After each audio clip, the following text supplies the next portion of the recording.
세상에서 가장 무서운 것 중 하나가 군대를 앞세운 권력입니다. 총칼을 가진 집단이 정치를 장악하면 일반 시민들은 속수무책이 되죠. 하지만 때로는 비무장 상태의 문민이 무력 집단을 제압하는 극적인 역전 드라마가 벌어지기도 합니다. 그런데 놀랍게도 이런 일이 바로 우리나라에서 실제로 일어났다고 합니다.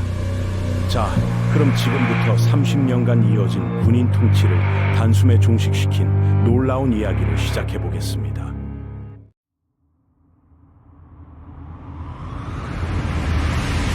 (1992년 12월 18일) 대한민국에서는 역사의 물줄기를 바꾸는 엄청난 사건이 벌어집니다. 바로 문민 출신인 김영삼이 대통령으로 당선된 것이었죠. 그런데 문제는 이때부터였습니다. 비록 청와대 주인은 바뀌었지만 여전히 군부 세력이 막강한 영향력을 휘두르고 있었거든요. 그 핵심에는 하나회라는 조직이 있었습니다. 영남 출신 육군사관학교 11기생들이 중심이 된 이 군내 사조직은 처음엔 겨우 5명의 소규모 모임이었는데요. 그런데 박정희 대통령의 전폭적인 지원을 받으면서 수백 명 규모의 거대한 세력으로 성장했죠. 박정희는 자신과 같은 영남 출신으로 구성된 이들을 마음에 들어했고 대통령 친위 부대로 키우고 싶어 했습니다. 하나회의 리더였던 전두환은 박정희 암살 이후 혼란한 틈을 타서 12.12 군사 반란을 일으켰습니다. 그리고 광주 민주화 운동을 잔혹하게 진압하면서 권력을 움켜쥐었죠. 이어서 노태우까지 대통령이 되면서 무려 13년간 하나회가 대한민국을 실질적으로 지배했습니다. 군의 모든 주요 보직은 당연히 하나회 몫이었고 민간 분야까지 그들의 손길이 뻗쳤죠. 김영삼이 취임했을 때도 상황은 마찬가지였습니다. 하나회 출신인 최세창 국방장관은 아예 대놓고 도발을 했죠. 문민정부는 군과 협조해야 할 것이다. 군대는 대통령이 아니라 우리가 관리하겠다는 식으로 말입니다. 이건 사실상 선전포고나 다름없었어요. 그런데 하나회 사람들은 나름대로 자신감이 있었습니다. 김영삼은 민간인 출신이니 군 조직에 대해 잘 모를 거라고 생각했거든요. 게다가 김영삼은 3당 합당을 통해 하나회가 배경에 있던 민주정의당과 손잡고 대통령에 당선됐으니까요. 당연히 자신들을 건드리지 않을 거라고 여겼습니다. 하지만 이는 완전히 잘못된 판단이었죠. 김영삼에게 3당 합당은 그저 호랑이를 잡으러 호랑이굴에 들어간 전술에 불과했습니다. 평생을 민주화 운동에 헌신한 그에게 군사정권 세력 제거는 반드시 해야 할 숙제였거든요. 김영삼은 취임하자마자 빠르게 움직였습니다. 먼저 국방장관과 대통령 경호실장을 비하나회 인사로 교체했죠. 도발적인 발언을 했던 최세창 국방장관은 순식간에 자리에서 밀려났습니다. 하지만 하나회는 여전히 여유만만했어요. 그냥 보여주기용 인사일 뿐이야. 이 정도는 예상 범위 아니지라고 생각했거든요. 1993년 3월 5일 김영삼은 육군사관학교 졸업식에서 의미심장한 발언을 합니다. 올바른 길을 걸어온 대다수 군인들에게 마땅히 돌아가야 할 영예가 상처받은 불행한 시절이 있었다. 이런 잘못된 것들을 다시 제자리에 올려놓아야 한다고 말이죠. 하나회 측은 이것도 그냥 립서비스 정도로 치부했습니다. 하지만 이 연설은 곧 벌어질 대규모 숙청의 신호탄이었습니다. 3일 후인 3월 8일 오전 7시 30분 김영삼은 권영해 국방장관을 은밀히 불러들였습니다. 그리고 이렇게 물었죠. 군 장성들은 언제 바꿀 수 있소? 임기가 끝날 때까지 기다려야 하오? 권영해의 답변은 명확했습니다. 대통령께서 통수권을 행사하시면 언제든 가능합니다.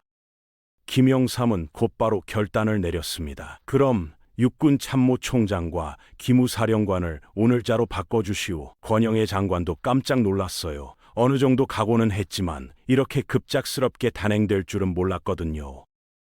하지만 명령은 신속하게 이행되었고 김진영 육군 참모총장과 서완수 기무사령관이 불과 몇 시간 만에 경질됐습니다. 김진영은 전두환계 인사의 대표격인 거물이었고 서완수는 과거 전두환이 사령관으로 있었던 보안사령부의 후신인 기무사령부를 이끌고 있었죠.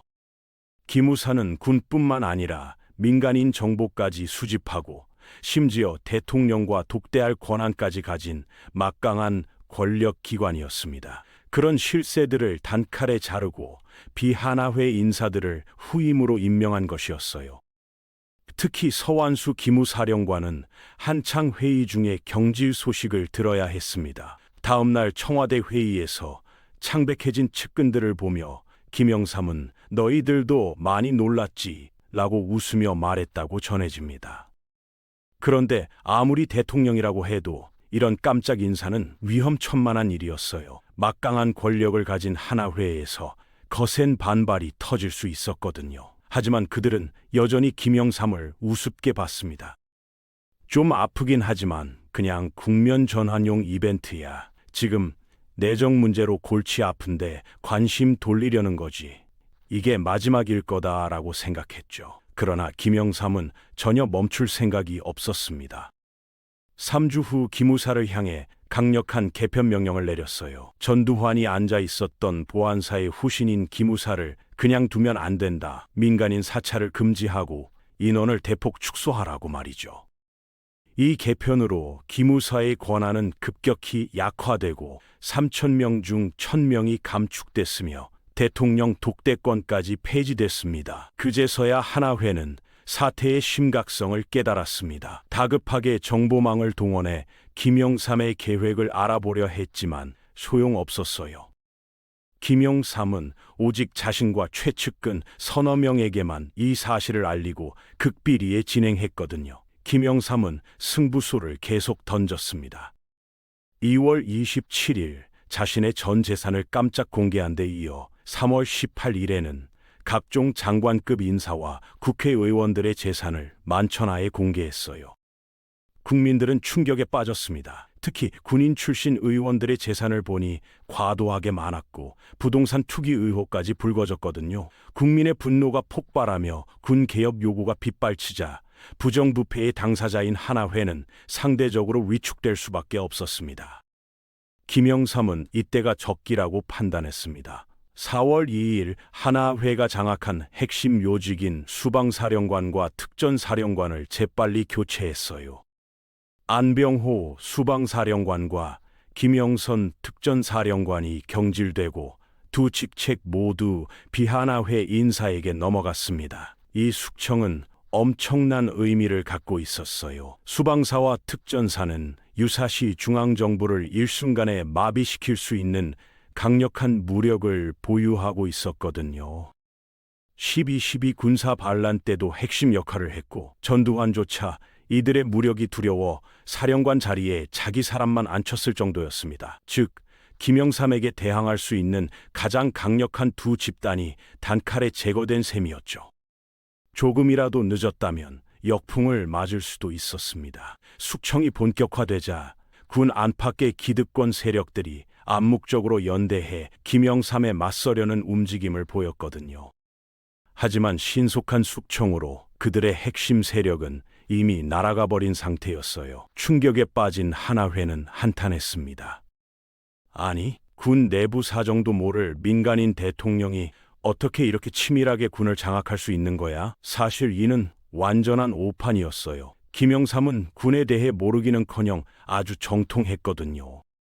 군사정권 시절 오랫동안 국방분과 위원으로 근무하면서 자연스럽게 군에 관심을 갖고 내부를 파악하고 있었습니다. 게다가 대통령 후보 시절부터 이미 구체적인 숙청 계획을 세워두고 있었죠.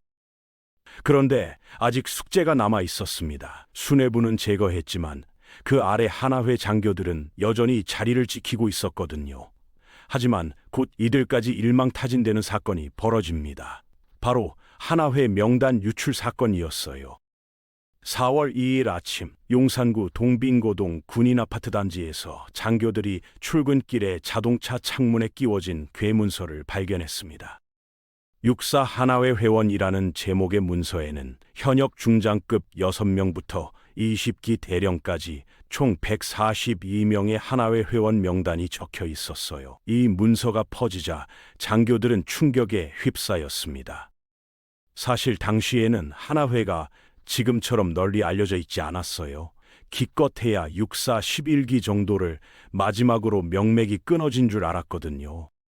하지만 하나회가 건재하다는 사실이 만천하에 드러났고 비하나회 장교들은 분노했습니다. 명단에 오른 인물들은 어김없이 육사 동기 중 가장 잘 나가는 사람들이었어요. 하나회의 끌어줌으로 가장 빠르게 진급한 것이죠. 비하나회 장교들은 강력히 비판했습니다. 어쩐지 거들먹거리더라. 불법 사조직이며 군기를 문란하게 하는 하나회를 군에서 즉시 추방하라. 문서 살포 범인은 곧 자수했어요. 범인은 육사 31기인 백승도 대령이었습니다. 명단의 진위 여부 확인 작업이 진행된 결과는 충격적이었습니다. 142명 중 무려 105명이 실제 하나회 회원으로 확인된 거예요. 심지어 장성급의 경우 3명을 제외하고는 모두 하나회였습니다. 김영삼 측도 이 소식을 듣고 경각심을 느꼈어요. 안 되겠다. 적당히 하려고 했는데 이렇게나 많이 퍼져 있다니 추가 개혁을 단행해야겠다. 그리고 하나회 명단에 적힌 장성급과 그 아래 영관급 장교들에 대한 개혁 작업이 들어갔습니다. 사실 높은 장군들은 그냥 보직을 주지 않으면 되니까 경질이 쉬웠지만 소장급 이하는 군인사법에 의해 신분이 보장되어 있어서 경질이 어려웠어요. 그래서 김영삼은 하나회 회원들을 멀리 한직으로 좌천시켰습니다. 군은 한번 나쁜 보직으로 빠지면 경력 관리가 안 되어 다시는 요직에 복귀하기 힘들거든요. 그렇게 수많은 하나회 장교들이 좌천되고 배제되었습니다. 하급 장교들은 허탈해했어요. 선배들의 가입 권유를 받았다가 우리가 이런 처분을 받는데 그래도 하나회 선배들이 도와주시겠지? 우린 형과 아우잖아. 하지만 절대 다수의 선배 하나회 회원들은 후배들을 구제해주지 않았습니다. 김영삼은 곧 12.12 군사반란에 참가했던 핵심 하나회 인사들에게도 칼날을 들이댔어요. 5월 24일 당시 군 최고 서열인 이필섭을 포함해 12.12 군사반란과 관련된 군 고위직 장성들을 대거 경질했습니다. 비슷한 방식으로 1, 2, 3 야전군 사령관들까지 교체됐죠. 이렇게 엄청난 숙청이 몇 차례에 걸쳐 일어났고 김영삼 때 떨어진 별의 개수만 해도 40개가 넘었습니다. 이런 일화도 있을 정도예요. 대통령이 신임 장군에게 직접 별을 달아주는 것이 관례인데 어찌나 별이 많이 날아갔던지 달아줄 새로운 별 제작이 늦어진 상태였습니다. 그래서 국방장관과 다른 국방부 간부들이 가지고 있던 계급장을 급히 떼어다가 별을 달아줬다고 해요. 그런데 이런 숙청 과정에서 하나회도 반발을 하지 않은 건 아니었습니다. 숙청 4개월째인 7월 9일 서울 옥수동 한 식당에서 군 장성들이 회식을 하고 있었어요. 그런데 회식 도중 갑자기 하나회였던 이충석 소장이 소리를 질렀습니다. 군을 이런 식으로 함부로 해도 되나? 정부가 군 장성들을 막 대하고 외부에서도 제멋대로 군을 매도하는데 그런데도 말 한마디 못하고 있어. 그러더니 난데없이 찻잔과 맥주컵을 집어서 바닥에 던졌어요. 이는 일견 사소해 보일 수 있지만 김영삼 정부에게는 용납될 수 없는 행위였습니다. 개혁이라는 위험한 작업 속에서는 이런 작은 사건도 기폭제가 될 수 있었거든요. 이를 발단으로 해서 하나회 전체의 집단 행동으로 번질 수도 있었으니까요. 이에 이충석 소장은 일주일 후 전격 해임됐습니다. 또 다른 반발도 있었어요. 1994년 10월에는 육군 제3사관교에서 하나회였던 오현근 소장이 이임식에서 생도들 앞에서 분노를 토로했습니다. 그동안 군은 언론으로부터 무방비 상태로 매를 맞았다. 일부 정치권도 군의 자존심을 짓밟고 사기를 저하시켰다라고 소신 발언을 한 것이죠. 물론 이로 인해 얼마 후 보직 해임되었습니다.